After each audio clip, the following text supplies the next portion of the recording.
Kabajamtoota fi hordoftoota madda nageenyaa assalaamu alaikum warahmatullaahi wabarakaatuh.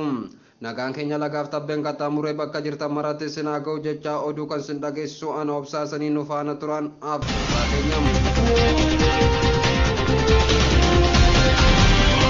Finxaaleeyyiin Amaaraa halkan kaleessaa magaalaa Makkannaa keessatti mana sheeka tokko ibiddaan gubde.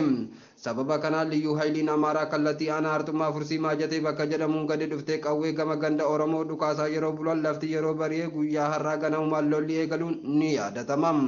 Lola eegale kana irratti aanaa Jiillee Damuugaa magaalaa Makkannaa fi naannoo isheetti makkalaakiyaan ilmaan Oromoo irratti dhukaasa banuun nama 4 yoo rukutu tokko battalumatti lubbuu yoo darbu 3 gara mana yaalaa magaalaa Kamisee geeffamanii yaalamaa akka jiran maddeen keenya nuuf himan.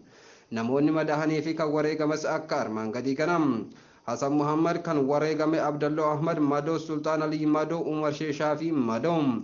Kallattii aanaa Artummaa Furseetiin namoonni 3 yoo liyyuu hayliin rukutaman namni 2 wareegame 2 madoo ta'uu maddeen keenya gabaasan.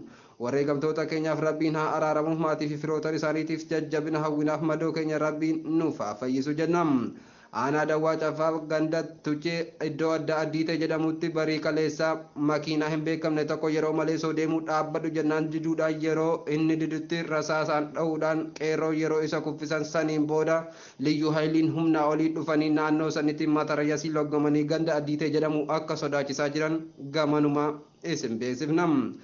Aanaa Artummaa Fursee kana bakka Saddeeqoo jedhamutti namoonni hedduu yoo qe'ee irraa baqatan naannaa isheetti amma mana namaa hedduu liyyuu hayliin akka gubaa oolte maddeen keenya gabaasan.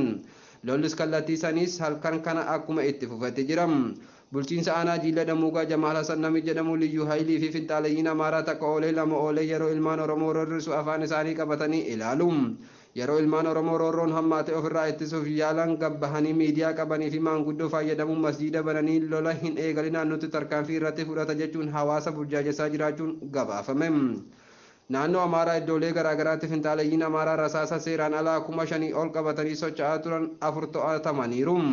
Koomishiniin Gumruk Damee Kombolchaatti namoonni rasaasa kilaashkoofii 5,106 midhaan nyaataa waliin makuun fe'anii imalaa turan 2 to'atamuun gabaafame. Uummanni Oromoo rakkoo ulfaataa tanaan osoo hin daangeffamin guyyaa gootota isaa eebila 15 bakkuma jirutti yaadataa jiraachuun beekame. Uummanni Oromoo qabsoo fi ifa har'a arguu jiru tana abbootii keenyattu dhiigaan sararee nuuf ijaare yoomuu sin hin dagannu jechuun rakkoo ulfaatuu tana keessatti yaadataa jiru. Guyyaa dheengaddaa facaasaa eebila 13 bara 2021 ayyaantuu jaalataa magaalaa Adaamaatti kitaaba ishee raabsuuf osoo deemtu qabamte. Shamarreen kun kitaaba ofiif barreessite qabatee Finfinnee irraa kaatee kan gara Adaamaatti imalte yoo ta'u achitti tika mootummaa PP hordofuun akka qaban gabaafame. Halkan kaleessaa ammoo mana isheen kireeffattee jirtu magaalaa Finfinnee fiduudhaan sakatta'insa taasisuuf mana isheetti seenan kitaabota isheen manaa qabdu akka bittimsan himamee jira. Hidhaan guutummaan Oromiyaa keessatti akka malee ilmaan Oromoo irratti raawwatamaa jira. Dhiyeenyuma shamarree kana Wallaggaa lixaa maatii ishee dubbisuuf deemte qabamtee hidhamuun ishee ni yaadatama. Qaamolee mootummaa PP dargaggoo Oromoo aartii uummata isaanii guddisuuf tattaaffatan adeemsee hidhee jira. Ganduma kana qindeessaa fi weellisaa Dinqiisaa Dabalaa humnootatti kan qabamee hidhamu Keelloo miidiyaan gabaase.